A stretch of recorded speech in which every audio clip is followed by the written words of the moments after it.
Welcome to Open BXRX Tuesday on BronxNet. I'm your host, Kibin Alleyne, and I'd like to invite you to get social with us at BronxNet TV on Instagram and Twitter, and BronxNet Community Television on Facebook. New York City schools reopened just a little under a month ago, and with the addition of new protocols, the city promises families and school staff a safe school year. Here to talk about the first days back to school is Luis Torres, principal for New York City Public Schools. Mr. Torres, thank you so much for joining us. Thank you for having me. So let's get right into it. New York City schools have the largest public school district in the country and were reopened with no remote learning option.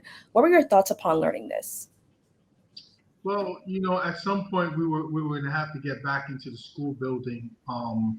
I honestly thought there would be a remote option, but whatever the Department of Education feels is the right thing for us to do, I have no choice. I have to do whatever is best for my families and my children. So I'm going to make whatever situation is presented to me the best that it can be. So right now, we're moving full steam ahead with in-person instruction. Now, did you have any fears upon starting the new year? I mean, I'm human, right? So the reality is that with anything that is new, there's going to be some fear. Um, More than fear, I was just basically trying to spend all my time strategizing and figuring out how to best serve my community. And whenever you're doing something for the first time, I mean, we've never had this type of experience before. You never know what to expect. You have children coming back that have experienced a lot of trauma, as well as the families and the staff as well. The staff experience trauma as well. So having that kind of gave me a little bit, I wouldn't say fear, but it made me become more strategic and in thinking about how to best serve my community. Now, I understand throughout the summer, the mayor ensured families and school staff this would be a much safer school year than before. Can you explain some of the new changes made to keep the environment safe upon the entry for this semester? So there's been a lot of changes. They made sure that every room has air filters in them. They sent out safety protocols. The PPE is being shipped to the schools and making sure the schools have the PPE. We're doing health checks that continues, as well as weekly testing that's going on in the schools. And you know, with anything, there's no 100% guarantee that there won't be an issue. But at some point, again, we have to move forward and we have to figure this out together. But at this point, we have it as safe as we can possibly make it. So, what have the first few weeks of school been like for you? The first few weeks of school for me, it's like I've been a principal 16 years. It's like my first year. Testing things out. I'm observing things. I learned from my past experiences through the COVID experience, and basically it feels like I'm a brand new principal, and I'm looking for different ways to improve things and learning from those things that work. So, for example, our parent meetings are through Zoom, and we increased parent engagement that way. We had a lot of parents attending meetings through Zoom. We're looking at other things that we can do to improve where we were before the pandemic and things that we learned during the pandemic. So, there's been so many changes to, increase and ensure safety. Do you feel there's been an increase in tension on safety over academics? Well, the reality is before you can focus on academics, you have to make sure that you create a safe, nurturing environment. You can't even focus on academics unless safety is addressed and is a priority. Then you can start to focus on academics. We've been doing a lot of work around SEL, the social emotional component, and making sure that our children's minds are right, and making sure our staff's minds are right. It's what needs to be done at this time. We're coming back from a trauma situation, and something that we've never experienced before. We have to address those things first. We have to address the trauma first, and then we can focus on the academics. I always tell people, for a lot of our families, education is a fifth priority, actually a sixth priority, because technology now is comes before education, right? So you have food, shelter, safety, health, and access to technology. Then you have education. You have to address those five things first, and then you can educate our children. Where we talk about health, we're talking about mental health as well. We have to address those issues in our society, and then we can focus on education. So the city is determined to keep schools open. Can you walk us through the protocol for when there is a positive case in a classroom?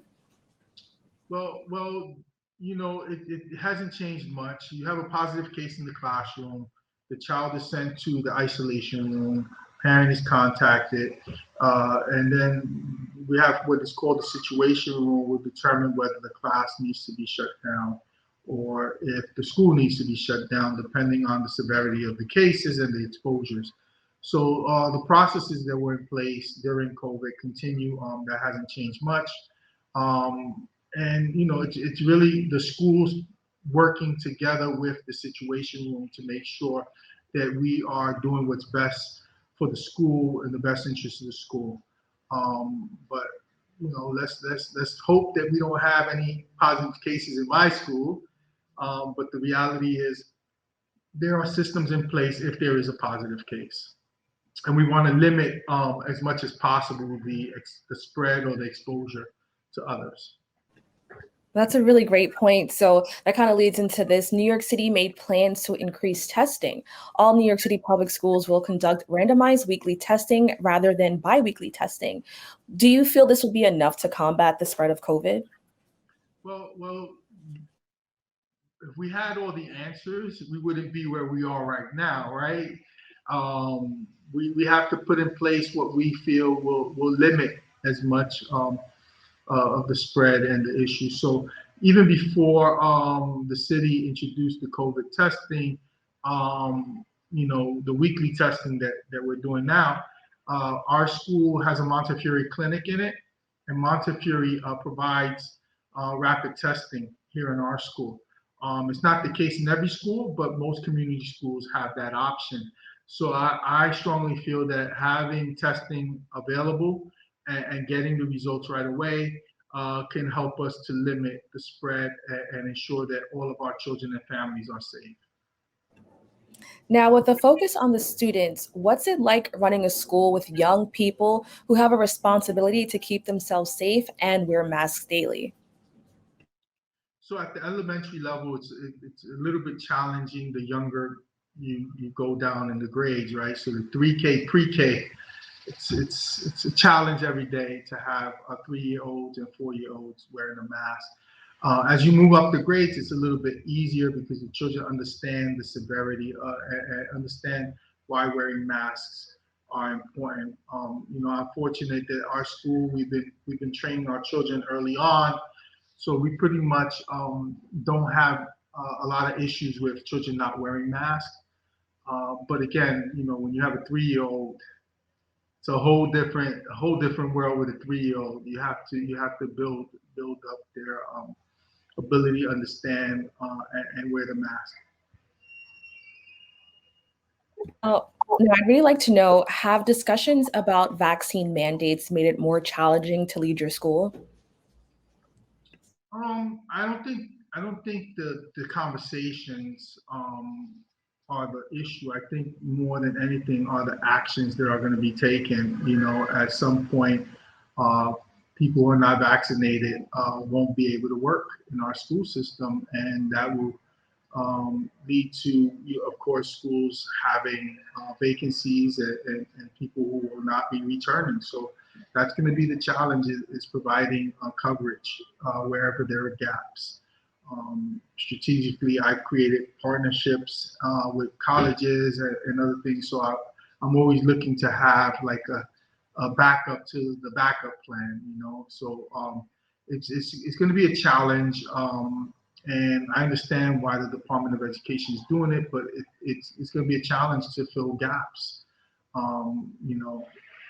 throughout the year. Now, have you seen any academic challenges from students who are transitioning to in-person from remote?